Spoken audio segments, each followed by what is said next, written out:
Yo, yo, yo, meet Killer B, a powerful ninja who not only is a rapper, but taking time off to teach us about cell potential and its calculation. He states, we know a voltaic cell transforms free energy change of a spontaneous redox reaction into electrical energy. And that electrical energy is going to move through an external circuit. So here's an example of voltaic cell. We have our anode, our cathode, our two half cells, our salt bridge, and of course, our voltmeter and wire. As electrons are lost from the anode and of course gained from the cathode, there is going to be electrons that are moving through our overall external circuit. Well, guess what? That electrical energy is determined by the cell potential. And so we dictate cell potential as E of the cell, right, folks? And this is going to represent the difference in electrical potential between our two electrodes here. Okay, and how's this going to work? Well, we basically are going to allow the spontaneous redox reaction to occur until an equilibrium is established between the solid and aqueous ions in each of our half cells here. Now, of course, because we have our external circuit looking right at it right now, we can see our voltmeter, which gives us a voltage reading for this zinc and copper half cells as 1.10 volts. Okay, folks, that means the E of the cell for this zinc half cell here is going to be 1.10 volts. And so sometimes we'll see cell potential be called voltage. You see me talk about voltage seal jitsu. That's what we're learning here, right? And so that's the reason why I say, okay, well, because we have a voltmeter, we can also call it voltage. We also, if you're taking physics at the same time, we'll hear this be called the electromotive force, right? Because it drives the flow of the electrical current. So again, you can have different terminology to go with this, but of course, it's all going to still be represented by E of the cell. Killer B then states, we also know that electrons are going to spontaneously flow from the negative to the positive electrode. Another way of saying that is that electrons are going to spontaneously flow from the anode to the cathode. We see that with our voltaic cells and, of course, the construction and operation of them, right? Well, let's think about it. If we're going from a negative electrode to a positive electrode, and we're saying it's spontaneous, then we can say E of the cell, when it's greater than 0, is also going to be spontaneous for us, folks. The more positive E of the cell, the more work the cell can do, and the further the reaction proceeds to the right as written. Okay, folks? So that's going to be something that we always can think of and just bring back and connect. E of the cell greater than 0 is going to be a spontaneous overall reaction. When E of the cell is less than 0, it's non-spontaneous. And when E of the cell is equal to 0, it's going to be at equilibrium. Okay, so that means the cell can do no more work. So these are just details that we're bringing in that Killer B is helping us understand. Now let's go ahead and get even more information. And that is, what is the unit of voltage? We keep saying, okay, E of the cell is equal to 1.10 volt, especially in relation to our zinc half cell that we've already been talking about throughout this entire experience in the hidden voltaic cell village, right? So actually, the SI unit for our voltage, or volt, is going to be the unit of volt, V. And volt is equal to 1 joule per coulomb, okay? So the coulomb part is going to help us with the measuring of the electrical charge. The voltage portion is going to help us understand electrical potential, of course. That's what we're talking about, cell potential. And then the joules portion is going to help us understand the energy released, right? So for example, if 1 joule of energy is released, that means 1 joule of work can be done, okay? If we're talking about spontaneous, we're talking about 1 joule of work being done on the surrounding, right? Or work being done by the system, for example. So if we have 1 volt, right, we're saying that these two electrodes are going to differ by 1 volt of electrical potential. And if we have 1 volt, that's going to equal to 1 joule of energy released for each coulomb of charge that is going to move between the electrodes. Okay, and so we can say that volt is equal to 1 joule per coulomb. Now, Killer B also says that to measure the cell potential, we know that it's going to be influenced by the concentration changes and energy losses between each of our half cells within the voltaic cell, right? So to actually compare cell potentials, we use a standard cell potential, just like we've seen before when we were in supernatural thermodynamics, right, folks? We definitely want to get a standard so that we can actually use that and make it easier for us in calculations. Okay, so if we're talking about a standard cell potential here, we have now E naught of the cell. We have the little degree symbol we have to add here. We know that if it is going to be standard, that means it's going to be at a specific temperature. That's usually going to be 298 Kelvin, folks. We also know that's going to be 1 atmosphere for gases 1 molarity for solutions, and of course, pure solids for electrodes, for example. Now, remember we talked earlier with the Raikage that sometimes you can actually have the concentrations written in the overall reaction. So for example, we have aqueous here in 1 molar, and then we have aqueous here in 1 molar. That's signifying that we are at standard state. So when we got our E of the cell for our zinc half cell earlier at 1.10 volts, it actually is equal to E naught of the cell in its standard state because it's at 1 molar here. So E naught of the cell, the zinc half cell, is also equal to 1.10 volts. And because this is a positive value, that means E of the cell is going to be greater than 0. We'll say E naught of the cell is greater than 0. And because of that, this entire reaction is spontaneous. Now, if this was a negative number, it'll be non-spontaneous. If this was equal to 0, it will be in equilibrium. Now, here is a table that lists voltages for various voltaic cells. So, for example, we have the common battery. We always see like 1.5 volts on the front of the packaging. We also have the lead acid car battery. Now, there's about 6 cells in a car battery, so that's going to give us 12 volts because each single battery is actually worth about 2 volts. So, of course, 6 times 2 is 12. We have the calculator battery that, of course, a lot of us use, right? 1.3 volts. Lithium ion top battery, 3.7 volts. And so again, we're using volts as our overall SI unit, same volts we use when we're actually trying to measure it in our voltaic cell. Killer B then goes further and states, just as each half reaction makes up part of the overall reaction, each half cell or electrode potential makes up a part of the overall cell potential. So we can get the standard half cell potential, also called the standard electrode potential. And that is E naught of the half cell. Okay, folks? This is the potential of a given half reaction when all components are in their standard states. So by convention, and of course in reference tables, all standard electrode potentials are referred to the half reaction written as a reduction for simplicity. So here's an example of standard electrode potentials here. We have our lithium that's going to gain 1 electron to form lithium solid, and it has a negative 3.04 volts, okay, for the E naught of the cell here. We also have zinc, which is what we've been doing a lot for our example. So Zn2 plus 2 electrons here is going to give us zinc solid, and that is a negative 0.76 volts as far as the E naught of the cell standard electrode potential. And sometimes this table is also called the EMF series because remember I told you electromotive force. Sometimes this is also called the electromotive force series, okay, folks? Especially if you are in physics, you can just start being like, wait a minute, it's called this here and it's called that here. No worries. We tend to, of course, make sure that things are universal, and so I always put AKA here, okay? Let's go ahead and use our half cell standard potentials for our zinc half cells, or of course our zinc copper half cell example that we've been doing throughout, okay? And we're going to see how we get our E naught of the cell is equal to 1.10 volts. Let's go ahead and get into it. So first, we have our half cells. We have our half cells that are going to be in reduction, just like we already talked about. Zinc 2 plus 2 electrons is going to give zinc solid, and that is going to give negative 0.76 volts. Then we have Cu2 plus aqueous plus 2 electrons is going to give Cu solid, which we know is 0.34 volts. But since we know the overall cell reaction involves the oxidation of zinc here, not the reduction, we can show what is actually occurring by reversing the zinc anode, okay?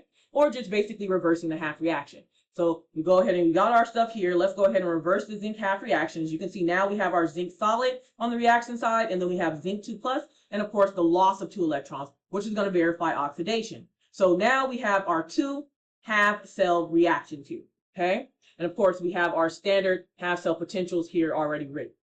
Now, let's chat. Usually when we reversed, right, when we reversed an overall reaction, we had to change our delta H value, for example, in the past. Well, guess what, folks? For our E naught of the cell or our standard cell potential, you are not changing those values. Okay, so when we reverse this reaction here, the standard cell potential is going to remain unchanged. Even if we had to adjust electron charge balance, for example, if this was 3 electrons here and this one was 2, and we have to go ahead and multiply each of these by, you have to multiply this one by 2 and multiply this entire reaction by 3, we still would not multiply the standard cell potentials. We still wouldn't multiply them.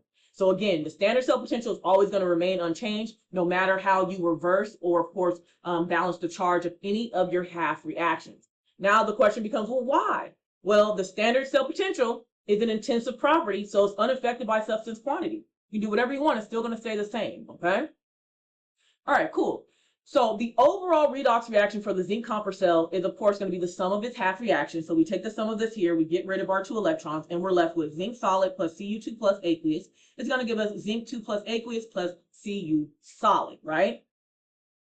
And because we know electrons are going to flow spontaneously from the negative to the positive electrode, or from the anode to the cathode, then it's going to be the copper electrode or the cathode that has a more positive E half of the cell, or standard cell potential, right? And then, of course, versus the zinc electrode. What does that mean? We knew that zinc was going to be oxidized, so of course its standard cell potential should be less than our copper. Our copper is way higher, and so of course this is going to verify that it is related to reduction half cell. And if this is a reduction, automatically this would have to be oxidation, which is why we changed it here. Okay, folks? When trying to distinguish which one is going to be the cathode or anode, you can simply just look at the standard cell potential numbers here. Okay, the more positive is going to be the cathode for reduction. The more negative is going to be the anode for oxidation, excuse me. Therefore, it's just easier to distinguish when you figure out which one is which. Now, say you had them both being positive. You had 0 and say you had 0.34. Well, the more positive number would be the one that is going to be reduced, and then the least positive number will be the one that's still going to be oxidized. So, of course, distinguishing is going to be something that makes it easier for us here as well. Now, Killer Bee wants us to go further. We want to show that this reaction is positive and obtain a positive standard cell potential value. Okay, folks? Now, how do we do that? Well, we can say our E naught of the cell is equal to E naught of copper minus E naught of zinc. Why would we do that? Because our E naught of copper is going to be larger than the oxidation. So if we put our copper one first, then guess what? It's going to allow us to get that positive number. Why are we trying to get a positive number? Well, because we know this is a spontaneous reaction. So this is just verifying that it's spontaneous. So if we put our copper, which is going to be our cathode, minus our E of the zinc, which is our anode, we get 0.34 volts minus a negative 0.76, which is going to equal 1.10 volts, thereby giving us a positive standard cell potential here, folks. Now, of course, we can generalize this result for any voltaic cell and say that the standard cell potential is the standard electrode potential of the cathode half cell minus the standard electrode potential of the anode half cell. Or you can say E naught of the cathode, which is reduction, minus E naught of the anode, which is oxidation. Okay? So this is a big potential technique we are going to be able to use. Once we find our standard cell potential, then we know if it is going to be greater than 0, it's spontaneous. And if it's less than 0, it is non-spontaneous, folks. So Killer Bee wants us to use this new technique to practice, right at the Voltaic Village Training Grounds. So let's go ahead and get it. Welcome back to the Hidden Voltaic Training Grounds, folks. So for this question, we're going to be using E naught of the half cell values to find E naught of the cell. So it says balance the following skeleton ionic reaction. That's the first thing they want us to do. And calculate E naught of the cell to decide whether the reaction is spontaneous. They give us Mn2 plus aqueous plus Br2 liquid is going to form MnO4 minus aqueous plus Br minus. They're telling us it's an acidic solution. So the first thing we have to do is balance the following ionic reaction. And we know we can use the half reaction method to go ahead and do that. And then we can calculate E naught of the cell using our half cell or standard half cell values that are given. Okay, folks? And a lot of times these will be given to you for each of these half reactions. So let's go ahead and balance with the half reaction method. All right, so the first thing I did, as we see in the pink here, is I took the species that were the same and make sure I kind of broke them up into 2 half reactions. So manganese here, so I put manganese 2 plus is going to go to manganese O4 minus, okay? Then I did the same thing for my bromine, so I see bromine here, bromine there, so I'm going to have Br2 liquid is going to Br minus. Then I have to balance anything that's not that's going to be oxygens for that's not oxygen or hydrogen, excuse me. So for here, the manganese are already balanced. And so for here, the bromines, there's a 2 here. I put a 2 in front for this bromine. Next, I'm going to balance things that are oxygen. So I have 4 oxygens here. I'm going to balance it by adding 4 waters on this side. All right. For this one, there's no oxygen here. I don't have to worry about it. Then I'm going to balance hydrogens. I have 8 hydrogens here, so I'm going to add 8 H plus aqueous on this side. Here, there are no hydrogens to balance. Next, I'm going to balance charge. So for this half reaction, I'm going to count the charge on this side. This is 0, this is 2 plus. So we have a 2 plus charge on this side. We also want to make sure we have a 2 plus charge on this side. So what do we have? We have a 1 negative charge here, and we have 8 positive charges. When we have our 8 positive charges subtracted by the 1, that means we have 7 positive charges on this side and only 2 positive charges on this side. So we need to make sure that we are going to be adding 5 electrons to the product side in order to get that 2 plus charge. Now that we have a 2 plus charge here and a 2 plus charge here, we are charge balanced. Great. We now can rewrite our overall half reaction as 4H2O liquid plus Mn2 plus aqueous is going to give MnO4 minus aqueous plus 8H plus 5 electrons. Now, automatically, you should be able to know whether or not this is going to be our oxidation or reduction half reaction. Since the electrons are in the product side, this is automatically going to be oxidation, folks. Let's go ahead and look at this half reaction. We have a Br2 liquid, which is going to be 0 here, and then we have 2 Br minus. So, of course, 1 Br minus is 1 electrical charge. We multiply that by 2. Now we're going to have 2 negative charges here. So, we need to make sure that we're going to balance this out. If we have 2 negative charges here, we need to add 2 electrons on this side so that we can have 2 negative and 2 negative in order for it to be charge balanced. Therefore, we're going to have 2 electrons plus Br2 liquid is going to give 2 Br minus aqueous. Because the electrons are on the reactant side, we know that this is going to be reduction. We now have our both half reactions, right? All we need to do is just continue balancing them by doing what?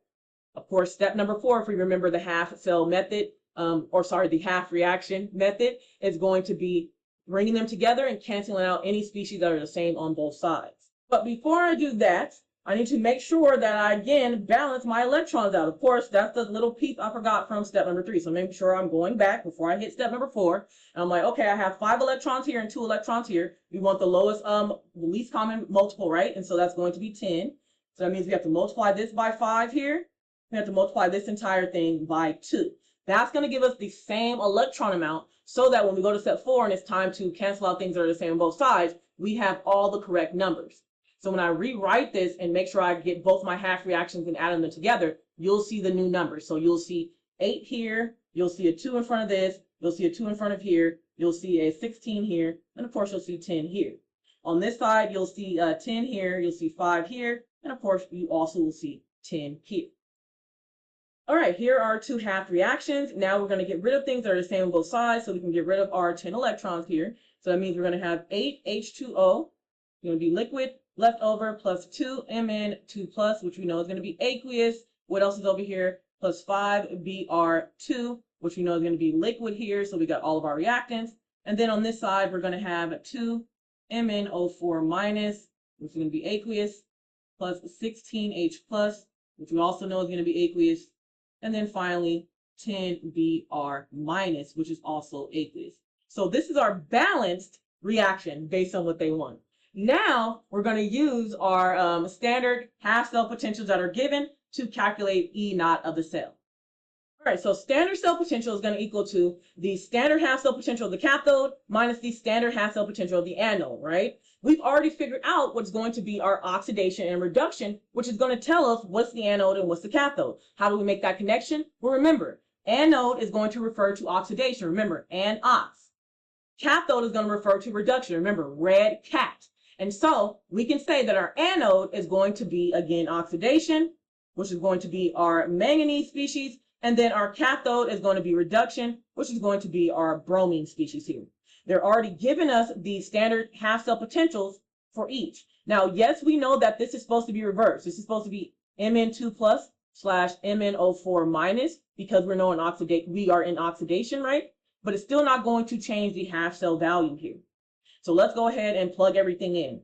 So our E naught of the cell, the half cell for the cathode, which is going to be our bromine and Br minus, is equal to plus, wait a minute, I see what it was here. This is actually plus 1.07 volts.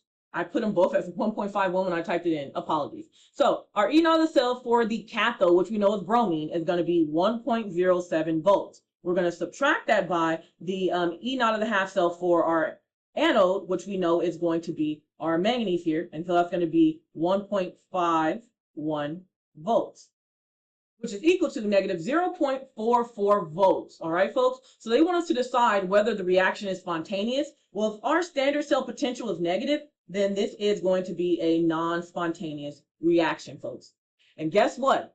Killer Bee has more information waiting for us, so let's get to it.